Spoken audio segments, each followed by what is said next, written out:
Salut à toi Cadet, dans cette vidéo je vais te décrire la bataille des pyramides. Pour commencer, la bataille des pyramides a eu lieu le 21 juillet 1798. Deux camps s'opposaient, l'armée française d'Orient commandée par Bonaparte et les forces mamelouks commandées par Mourad Bey. L'armée française d'Orient comptait 33 000 soldats en Égypte et avait pour unique utilité de barrer la route des Indes aux Britanniques. Pas la peine de présenter Bonaparte, Napoléon Ier, empereur de France, vous l'avez sûrement déjà vu, un mec qui pèse un max alors qu'il ne mesure que 1,60 m environ. Les mamelouks sont les membres d'une milice formée d'esclaves affranchis au service des différents souverains musulmans. Donc déjà là tu sens la différence de level entre des soldats et des cuisiniers ou encore des bergers lol. Mourad Bey est un chef cuisinier, un mamelouk, oui, un mamelouk, né vers 1750 et mort en 1801 à Beni Suef. Enlevé dans sa jeunesse, il entre au service du chef mamelouk Mohamed et lui succède après la mort de ce dernier. Bref, au final l'Empire ottoman ne l'aime pas trop, donc du coup il le part en exil, et quand il revient il reprend le pouvoir, c'est un gros bordel, donc on va passer ça. Maintenant que je vous ai expliqué les camps, place au combat, ou plutôt la stratégie proposée par les deux camps. À savoir, les forces françaises étaient constituées de 25 000 hommes et les mamelouks de 40 000. Les pertes se comptaient à moins de 30 pour les Français et presque à 20 000 pour les mamelouks. Alors comment avec si peu d'hommes les Français ont pu tenir de telles attaques? L'armée française est composée de 5 divisions. Dessex et Régnier commandaient la droite, formés de 2 divisions. Menou et Bon la gauche, également composés de 2 divisions. Bonaparte est au centre avec la division Kléber, commandée par Duguay. Alors il faut savoir que les divisions ont le nom de chaque généraux, sauf que Kléber était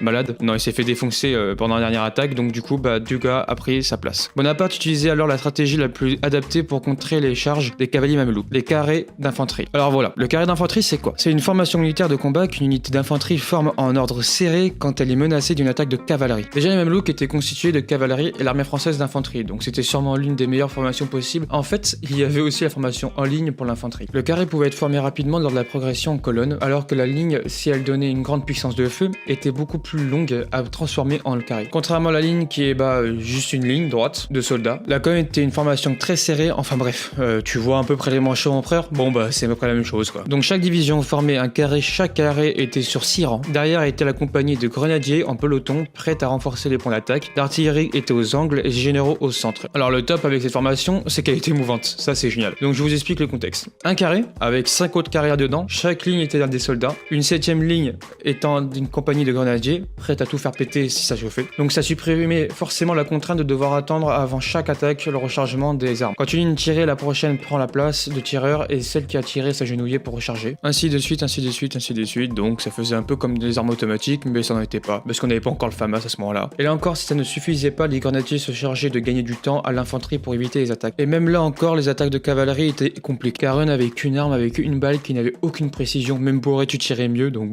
avec un cheval, voilà, c'est un peu le bordel. Mais au moins, ils avaient des sabres vraiment trop stylés, sympathiques, incurvés 4K, parfait pour récupérer les têtes au passage. Oui, il fallait faire vite à cheval, donc si ton sabre était pas aiguisé, t'avais le seum, car il restait accroché et tu te casses la gueule et t'as des ennemis sur toi, t'es mort, enfin bref, tu vois la suite quoi. Bref, l'avantage de la formation carrée, c'était aussi que les généraux étaient au centre de tout ça. Cela faisait un peu comme une muraille mouvante qui protégeait une ville, la ville était représentée par les généraux. Et encore un avantage de cette formation, c'est que si des hommes devaient partir pour soutenir un autre carré, ils pouvaient sans problème, car le carré pouvait être formé de 3 lignes qui suffisaient largement. Voilà l'explication, donc comme vous l'avez remarqué, l'armée française a écrasé l'armée mamelouk sans aucun problème, mais pourquoi? Les mamelouks et Mourad Bey n'avaient aucune réelle tactique, pas de stratégie et aucune organisation. La connaissance de Mourad Bey a permis juste un rallongement de la bataille. Sinon l'armée française avec sa formation carrée a été décisive, car sans cette formation, prenons par exemple une formation en ligne, l'armée française aurait balayé une grande partie de l'armée mamelouk, ce qui aurait sûrement forcé un repli général et une victoire sans mort pour les Français, voire encore moins que les 30. Mais Bonaparte savait que les mamelouks étaient courageux et ne renonceraient pas, donc la formation carrée permettait une meilleure défense contre les charges de cavalerie qui se transformaient aussi en meilleure attaque car elle était mobile. Donc les mamelouks ne pouvaient pas rivaliser contre les Français avec des chevaux. Il leur aurait fallu une infanterie avec les mêmes armes ou les artilleries mobiles qui auraient détruit les formations carrées sans aucun problème. Les conséquences de cette bataille ont été bénéfiques pour la France qui ouvrit la route du Caire à Bonaparte qui s'emploie à faire des travaux dans la ville pour faire de cette victoire le point de départ des recherches archéologiques scientifiques qu'il souhaitait. Voilà comme l'institution française du Caire fut son apparition dans le monde. Voilà, maintenant si ça t'a plu, n'hésite pas à t'abonner et à liker pour que je puisse continuer cette aventure.